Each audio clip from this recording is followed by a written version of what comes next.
जय हिंद सभी को।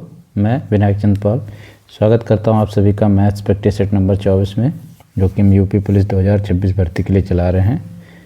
ठीक है, ये प्रैक्टिस सेट नंबर 26 है। तो इसमें टोटल 20 क्वेश्चन है।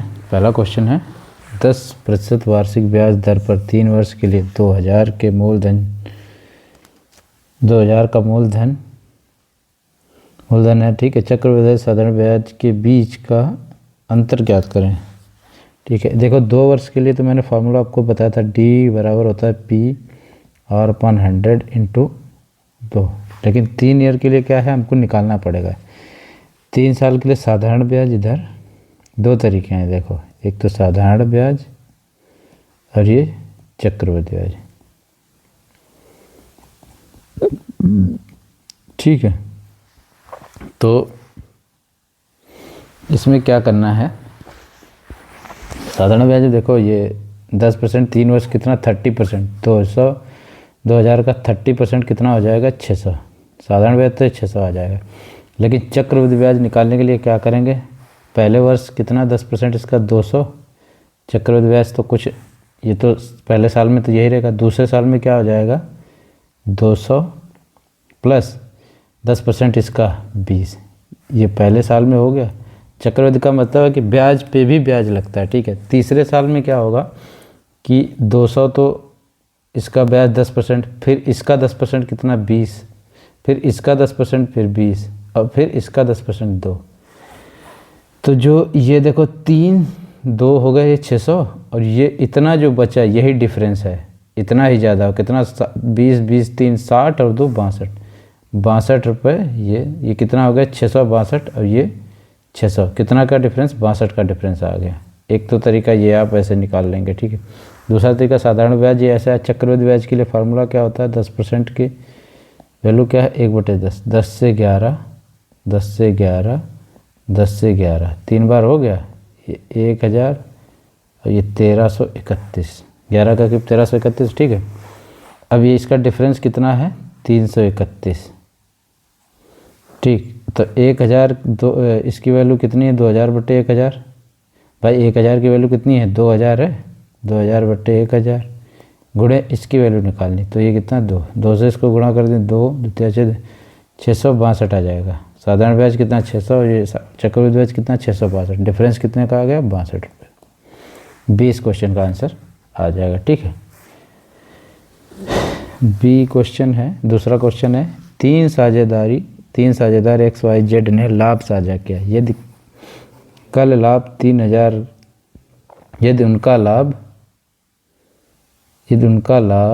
3000 था, X का हिस्सा Z की तुलना में 400 कम, Y का हिस्सा Z की तुलना में 200 कम है, तो XYZ का लाभ साझा करने का अनुपात ज्ञात करें। ठीक है, मतलब X Y और Z है।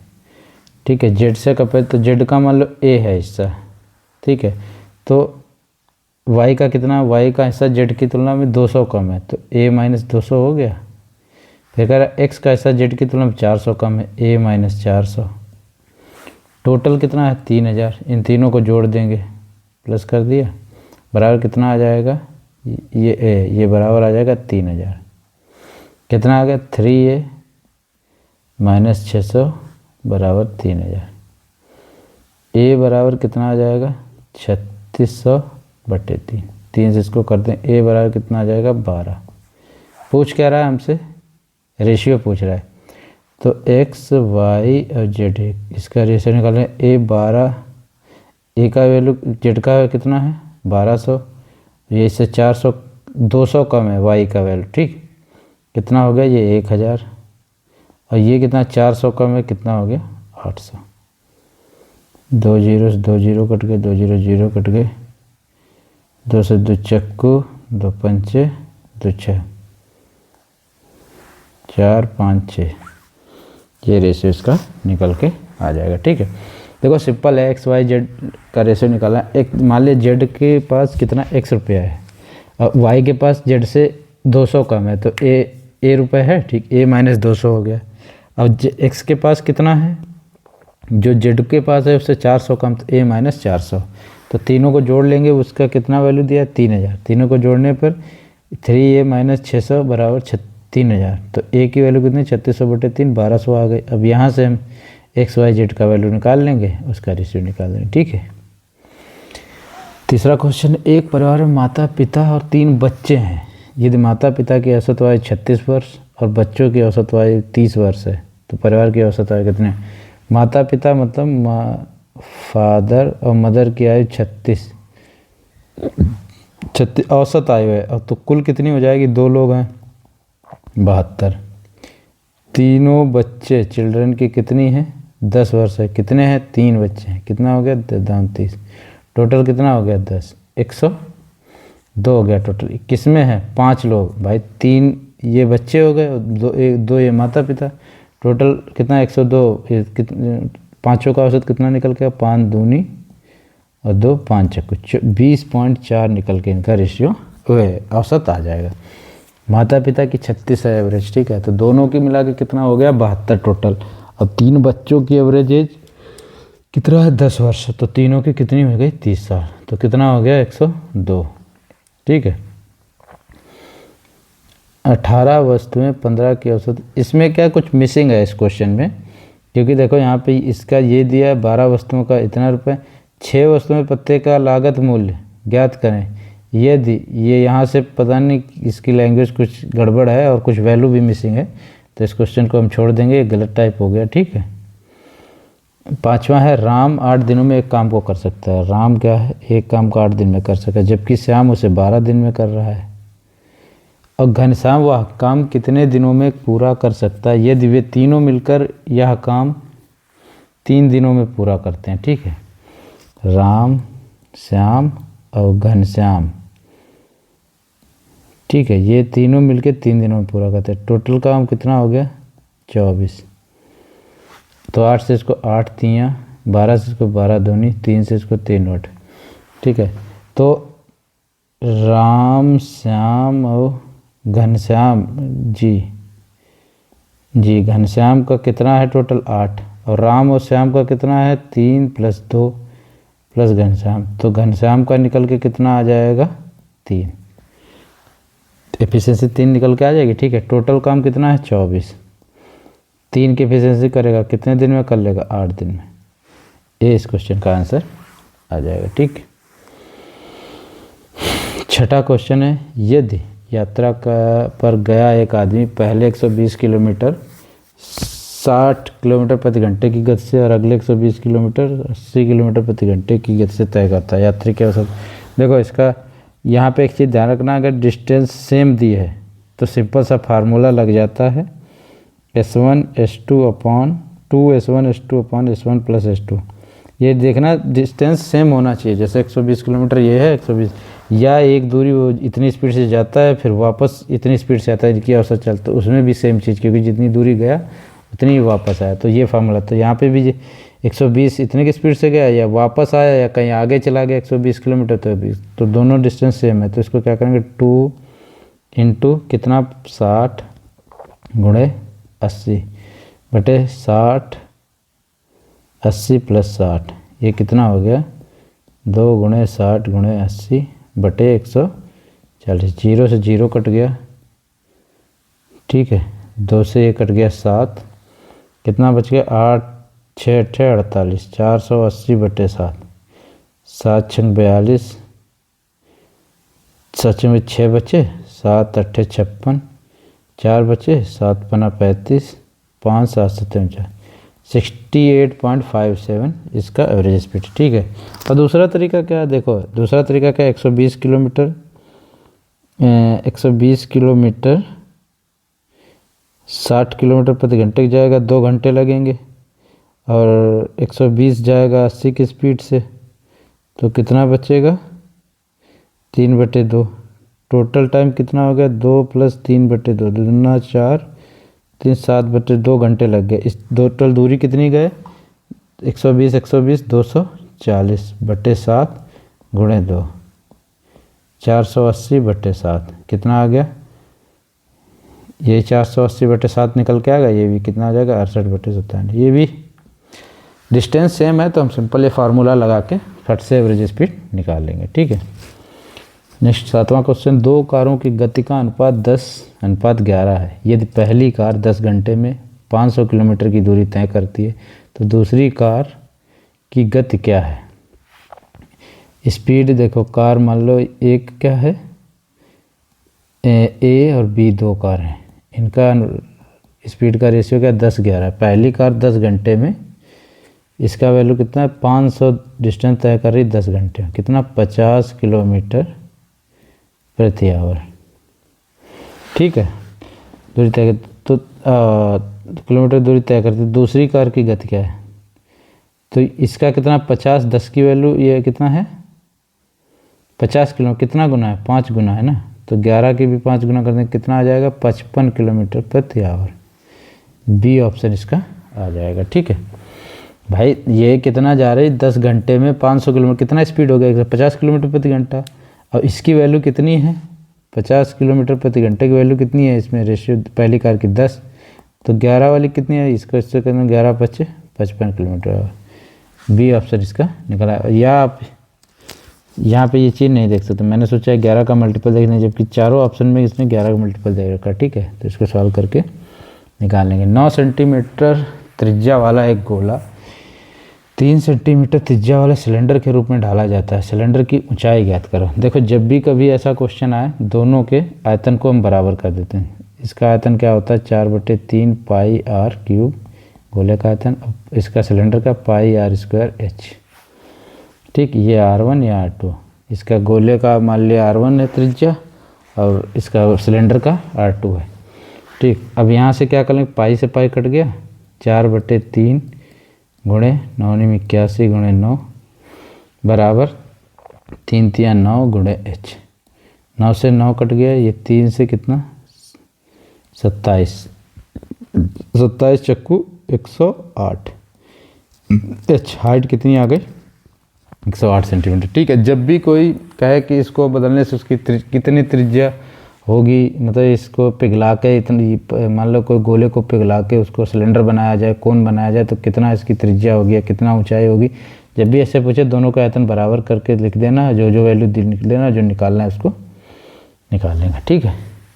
150, 225 और 375 का मासापा कितना होगा। 150, 225 मासापा निकालने का हमने क्या कहा था, किन्हीं दो संख्याएं जो सबसे नज़दीक लगे उनका डिफरेंस ले लेना है, ठीक है। तो यहाँ पे लेंगे 225 से 150 माइनस कर देंगे, कितना बचेगा 75।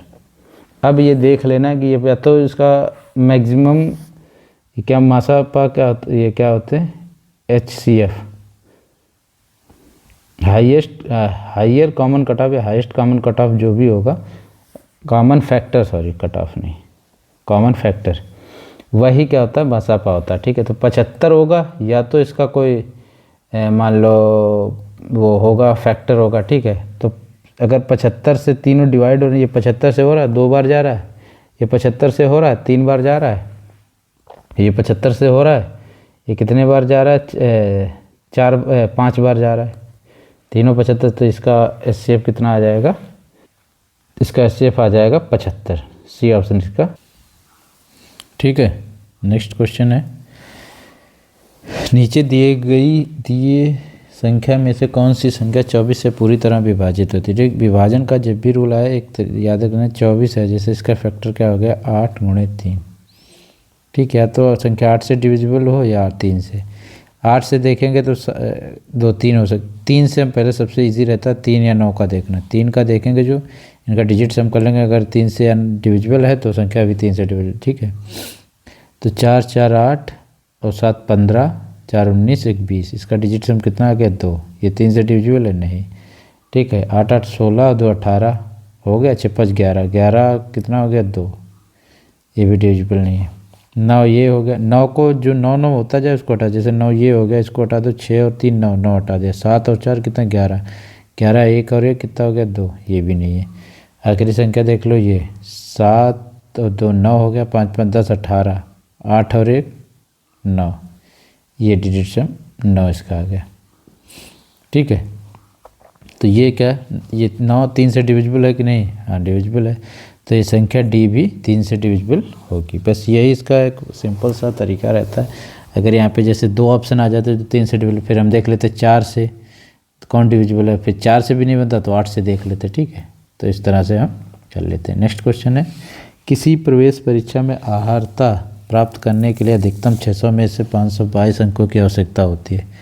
प्रतिशत में कट ऑफ क्या है? देखो 522 नंबर चाहिए थे 600 में, गुणे 100, दोनों जीरो कट गया 6 से, इसको क्या करें 6 × 48, 6 × 48 कितना 4 बचा 6 × 7 = 42, 87% इसका परसेंटेज आ जाएगा, ठीक है। 8% की वार्षिक साधारण ब्याज दर पर 5 वर्ष में 1980 का ब्याज कितना होगा? 1980 रुपये,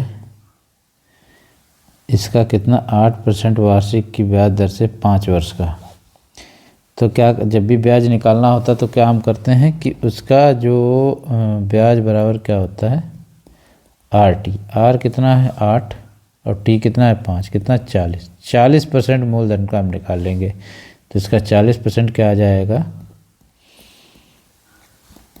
चलो 32, लास्ट डिजिट 2 आएगी, एक ही ऑप्शन नहीं 2 ऑप्शन है, ये दोनों ऑप्शन कट गए, या तो ये आएगा ये, फिर 4 निम 36 और 3 39, लास्ट में 92 आएगा, यहाँ भी 92, यहाँ भी 92, ठीक है। फिर एक और 4 1 4 और 3 7, 792, ये ऑप्शन इसका सही हो जाएगा, ठीक है। अब यहाँ पे क्या करना था कि जैसे ये डिजिट्स हम लगा सकते हैं क्या, ये 9 1 10 18, 9 4 36, 9 इसका डिजिट सम आएगा, इसका कितना 9 9 18, कितना डिजिट सम 9, इसका 8 2 10 19, इसका डिजिट सम 9 1 10 1 आएगा। तो ये ऑप्शन नहीं होगा, 9 इसका ये आंसर आ जाएगा, ठीक है। ऐसे भी कैलकुलेशन के लिए ये तरीके अच्छे रहते हैं, ठीक है।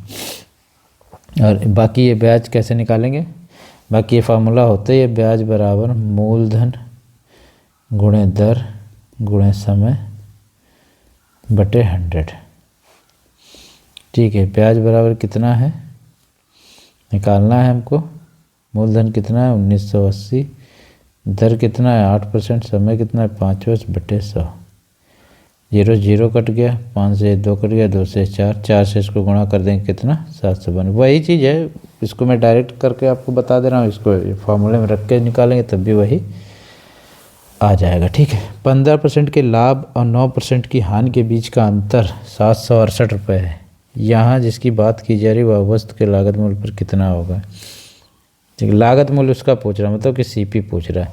जैसे मान लो कोई चीज़ 100 की है, इस पर 15% का लाभ हो गया तो कितना के हो गया 115%, और 9% की हानि हो गई तो ये कितने के हो गया 91 का, ठीक। तो यहाँ से यहाँ ये डिफरेंस कितने का हो गया 9 ये 15 ये, 15 और 9 24, उसका अंतर कितना दे रखा 768।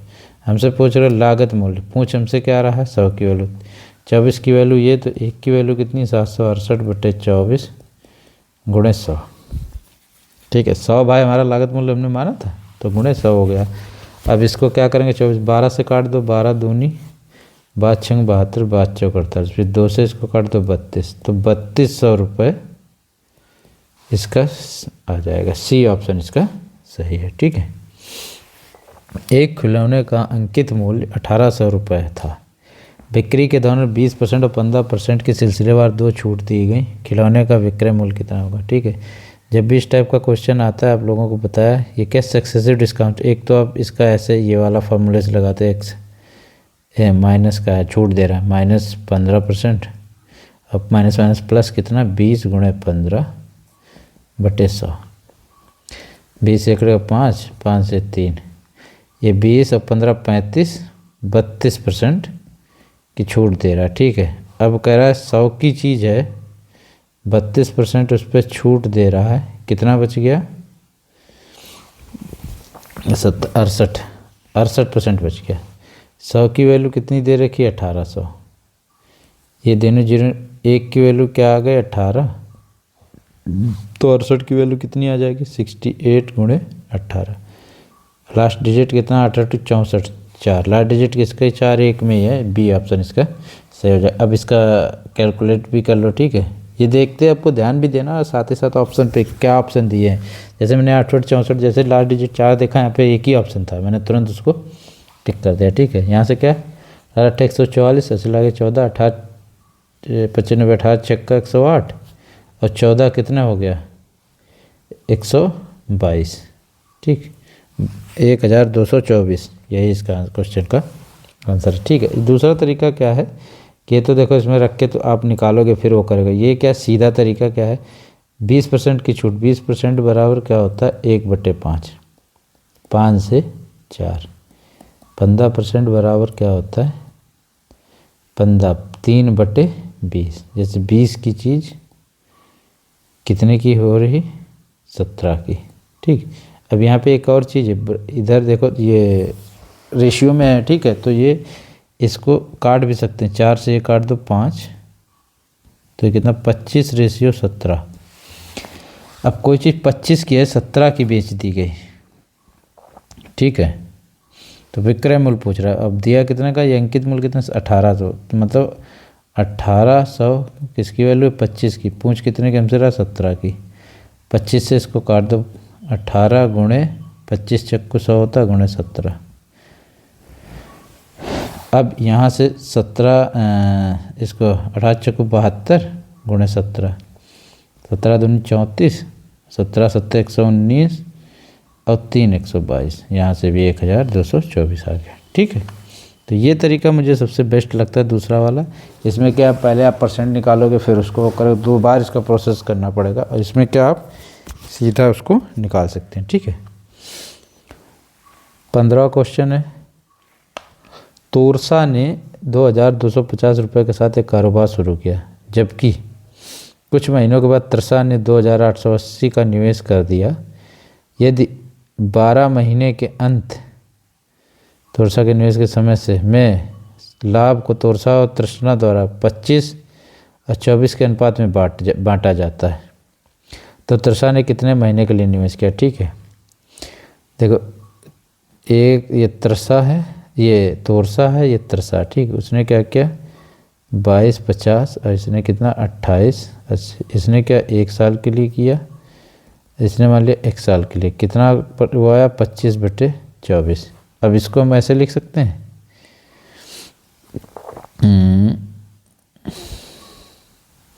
इसको हम लिख सकते हैं 22 50 गुणे 12/28 80 गुणे x बराबर 25/24। ठीक है, यही ये चीज़ है।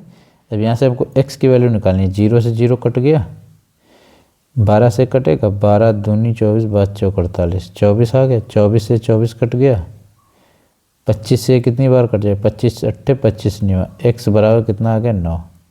9 महीने ही इसने पैसे निवेश किए। ठीक है, देखो जब भी कभी रेशियो दिया हो लाभ का रेशियो मतलब है कि कितना पैसा इन्वेस्ट किया और कितने टाइम के लिए। इन्वेस्ट पैसा गुणे टाइम बराबर लाभ, उतने रेशियो में लाभ बटेगा। ठीक है, तो वही चीज़ मैंने कर लिया, इतना उसने इन्वेस्ट किया था 12 महीने के लिए, इतना उसने इन्वेस्ट किया कितने महीने के लिए पूछना था, तो इसका गुणे इतना ये आएगा, तो ये गुणे ये बराबर 25 लिख दिया, ये गुणे ये बराबर 24 था, ये गुणे ये 24, यहाँ से x की वैल्यू निकाली, कितना निकल के आएगा 9 महीने। यही इस क्वेश्चन का आंसर होगा। ठीक है, एक सुबह वैदेही अपने घर से कार्यालय साइकिल पर 15 किलोमीटर प्रति आवर की गति से गई, लेकिन बहुत अधिक यातायात के कारण वापसी में उसकी गति 10 किलोमीटर प्रति घंटा रही। दो तरफा यात्रा के लिए औसत गति का देखो, अभी आप लोगों को पिछले क्वेश्चन में बताया था 120 किलोमीटर गया एक इतनी स्पीड से, 120 इतनी स्पीड से, तो उसको कैसे निकालते थे। ठीक, इसमें भी क्या वो घर से ऑफिस तक ऐसे गई, फिर ऑफिस से यहाँ तक वापस आई, डिस्टेंस कितनी सेम चली, तो क्या फार्मूला था, डिस्टेंस अगर सेम होगी 2s1 s2 upon s1 plus s2। बस 2 सेकंड की बात है, इसको फार्मूला रख दो 15 गुणे 10 बटे 15 10 कितना 25। ठीक, 5 से इसको काट दो, 5 3 55, 5 से इसको 2 3 दूनी 6 दूनी 12 किलोमीटर प्रति आवर। इस क्वेश्चन का आंसर डी निकल के आ जाएगा। ठीक है, एक सुबह वैदेही अपने समझ गए ना भाई, जितना घर से ऑफिस तक गई और उतना ही वापस आई, तो ये टोटल एवरेज स्पीड कितनी आ गई 12 किलोमीटर प्रति आवर। सबसे छोटी अभाज्य संख्या कौन सी है, ये आपको याद रखना, सबसे छोटी अभाज्य संख्या होती है 2। पूर्ण संख्या सबसे छोटी कौन होती है? 0। प्राकृतिक संख्या सबसे छोटी कौन होती है? 1। ठीक है, ये चीज़ देखो, अभाज्य संख्या 2 सबसे एक मात्र अभाज्य संख्या जो कि सम है वो है 2। ये भी क्वेश्चन आ जाता है। ठीक है, ये चीज़ ध्यान रखना। ये क्या है कि फैक्चुअल क्वेश्चन है, ये भी कभी कभी एग्जाम में आ जाते हैं, आपको पता नहीं होंगे तो ये क्वेश्चन भी गलत हो जाते हैं। एक्स अक्ष से किसी बिंदु 3,5 की दूरी क्या होगी? अब ये क्या अक्षांश वाला सिस्टम, देखो ये क्या होता है, चतुर्थांश होता है। ये जो पड़ी रेखा होती है ये एक्स अक्ष होता है, और जो ये खड़ी रेखा होती है इसको वाई अक्ष कहते हैं। निर्देशांक ज्यामिति में आपने शायद पढ़ा होगा।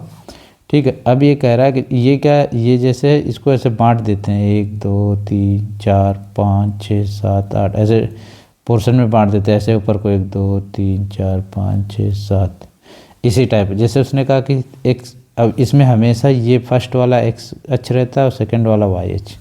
जब भी इस टाइप के बिंदु के पॉइंट दिए हो तो एक्स ये होता है, वाई ये। ठीक है, ये चीज़ ध्यान रखना।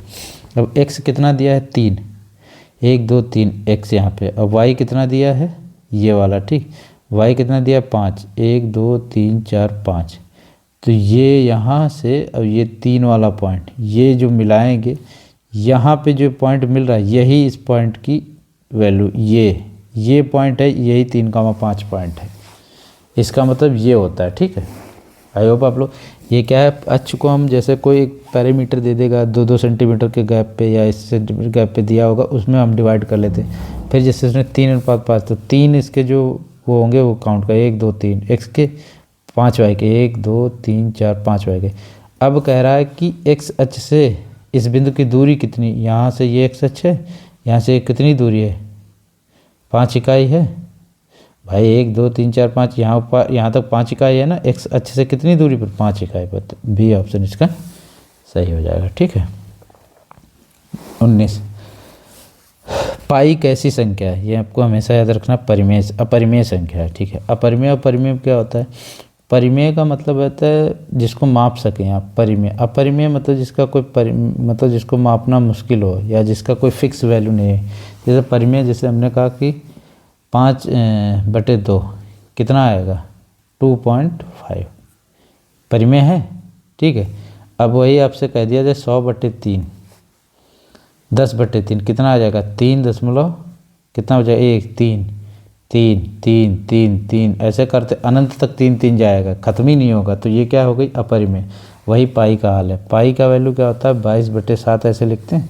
अब आप इसको करोगे जब 7 से 7 तियाँ 10, 1 बचा 10, 7 51, 3 बचा 7 चक्कू 28, 2 बचा 7 दूनी 6, 7 अट्ठे 7 पन्ना 7 सत्ते, ऐसे करते चले जाओ, ख़त्म ही नहीं होगा। ठीक है, इसलिए पाई क्या है? अपरिमेय। इसको हम आप एक फिक्स वैल्यू नहीं मान सकते, लेकिन हम जनरली क्या पाई की वैल्यू 142 या 141 ऐसे 3.141 या 142 ले लेते हैं, और जब कैलकुलेशन करते हैं उसके मेंसुरेशन के तो 22/7 ले लेते हैं। ठीक है, जनरल वे में हम इसको ले लेते हैं, ले लगभग वैल्यू है, एग्जैक्ट वैल्यू नहीं होती पाई की। ठीक है, नेक्स्ट क्वेश्चन, बाह्य रूप से स्पर्श करने वाले 2 वृत्तों के उभयनिष्ठ स्पर्श रेखाओं की संख्या कितनी होती है? ठीक है, चलो देखते हैं कितनी होती हैं। ये जैसे एक वृत्त है, अब ये बाह्य रूप से दूसरे वृत्त से स्पर्श कर रहा है। ठीक है, तो इसमें कितनी रेखाएं तुम खींच सकते हो जो दोनों वृत्तों को टच करें बाह्य रूप से? एक तो देखो ये खींच दी इसके ऊपर, ये भी इसको भी टच करे, इसको भी, एक इसके नीचे खींच सकते हैं और एक इसके बीच में भी खींच सकते हैं। भाई इन दोनों के बीच से एक रेखा ऐसे निकाल दो कि वो भी दोनों को टच करेगी। कितनी हो गई? एक ऊपर, एक नीचे और एक ये बीच से। टोटल कितनी रेखाएं हो गई? 3 रेखाएं हो गई जो कि बाह्य रूप से स्पर्श करने वाले 2 वृत्तों में उभयनिष्ठ स्पर्श रेखा। उभयनिष्ठ का मतलब दोनों में कॉमन हो, दोनों में उभय हो, दोनों में मतलब एक दूसरे को टच करती हो। ठीक है, इस टाइप के क्वेश्चन भी पूछ देता है। ये 3 लास्ट के क्वेश्चन है जो कि बड़े इंपॉर्टेंट है, फैक्चुअल क्वेश्चन है, ये आपको याद रखने होंगे। ठीक, और जैसे इसमें क्या एक और क्वेश्चन, जैसे इसमें यही एक वो और पूछता है टेंजेंट की लंबाई वो फार्मूले है उसमें, रेखा गणित के जो क्वेश्चन या ज्योमेट्री करते हैं तब उसमें आता है। ठीक है, तो ये आपकी आज की क्लास हो गई। आई होप आप लोगों को अच्छी लगी होगी। कल मैं क्लास नहीं ले पाया था, कल मैं थोड़ा बिज़ी था अपने ड्यूटी में, तो इसलिए नहीं ले पाया, उसके लिए सॉरी। और ये आज मैंने फिर से एक क्लास ली है, तो आप लोगों को आई होप पसंद आएगी और अच्छे से इसको देखना समझना, ठीक है। जय हिंद, धन्यवाद।